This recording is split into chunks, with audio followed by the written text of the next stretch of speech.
In these examples, I'm going to be talking about unit rates.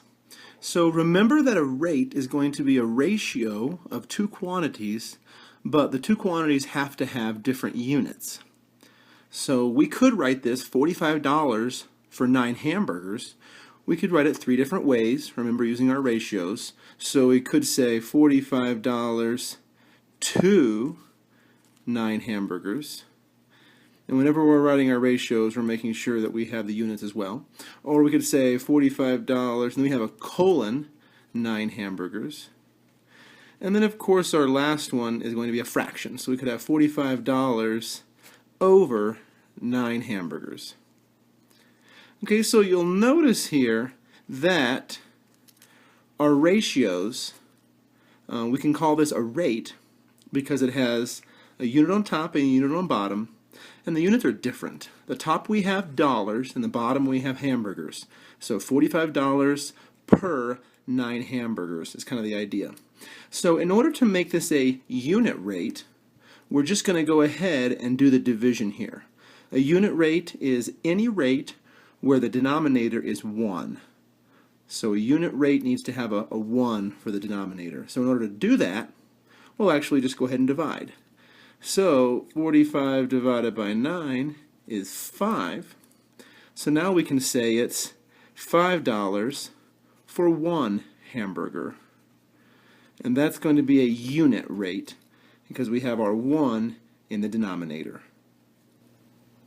In this second example, we read that a cheetah can run 360 feet in just 4 seconds.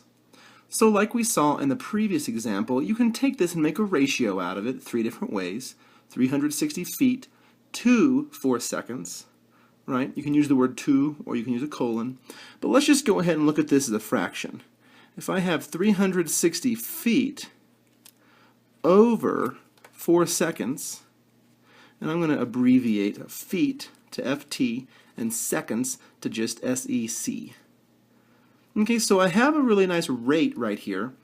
Remember, a rate is a ratio, but has two separate units. So our units on top are feet, and our units on bottom are seconds. So in order to make this a unit rate, I need to go ahead and do the division on our numbers. So 360 divided by 4 is going to be 90. Well, what does this mean? It means that our cheetah can run 90 feet in 1 second. So really what we're focusing on is not just simplifying the fraction, because you're not guaranteed that the denominator will be 1 when you simplify a fraction. We're actually just going to go ahead and do the division and force the denominator to be 1. So 360 divided by 4 is 90 feet for every 1 second. So you can write it that way and reduce it. Sometimes, and a little further down your math study, you kind of probably write it this way. 90 feet, and then you could say per second, just like that. So either one of these would be just fine for our unit rate. In this example, we read that the recipe calls for 2 cups of sugar for every 5 cups of flour. So I could go ahead and write my ratio, like I said, 2 to 5 or something like that. But let's look at the units, because in order to be a rate, our units have to be different. But it looks like both my units are cups, right? But be careful, because this is 2 cups of sugar, and this is 5 cups of flour. So it does appear that my units are different. Even though both of them are measured in cups, we have 2 different quantities, thus 2 different units. So we could write our fraction something like this: 2 cups of sugar over 5 cups of flour. So we talked about previously, when we're making this a unit rate, that we actually have to do the division. So it looks like I have 2/5, or 2 divided by 5. Well gosh, when I take 2 divided by 5, that's not going to come out very nice. If you actually did the math and turned it into a decimal, it would be 0.4. But that's it's not really how we want to write it right now. We could write it this way. But let's think about it this way. If we have 2 divided by 5, isn't that the same as 2/5? Well, of course it is, because it's written over here as 2 divided by 5, or 2/5. So what I can do, though, is actually working this division. 2 divided by 5 is 2/5. So I can write this as 2/5 cup of sugar per cup of flour. So think about for a moment what we've just done. We've actually done the division. 2 divided by 5 is 2/5. So we're going to think about this a little different. 2 cups of sugar for every 5 cups of flour.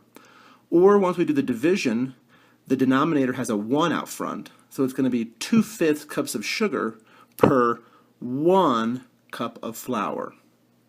So you can be careful about things like this, that even if it doesn't come out nicely, and maybe you don't want to turn it into a decimal like this, even though we very well could have in this example, we could have said 4/10 cup sugar per 1 cup flour. But we went ahead and left it as a fraction, so you can see that every 2 cups to 5 cups, but now we're talking about fractional portion, 2/5 of a cup to 1 cup. In this final example, we read that Manny can run 3 miles in 24 minutes.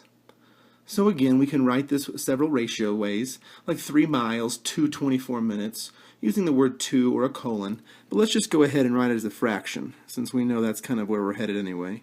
So 3 miles over 24 minutes. Okay? So we see that this is a rate because it's a ratio where each of the units are different. We have miles on top and minutes on bottom.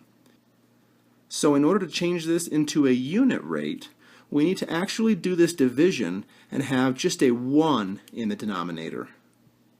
So we could say 3 divided by 24 equals 0.125, right? I mean, we could use long division or a calculator or something to figure that out. But if we have 3 over 24 as a fraction, won't that simplify to 1/8? Well, sure. So let's go ahead and keep this as a fraction. So we're going to say we can run 1/8 of a mile in 1 minute.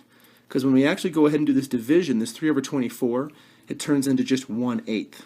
So we could say Manny can run 1/8 of a mile, or 1/8 miles, in 1 minute.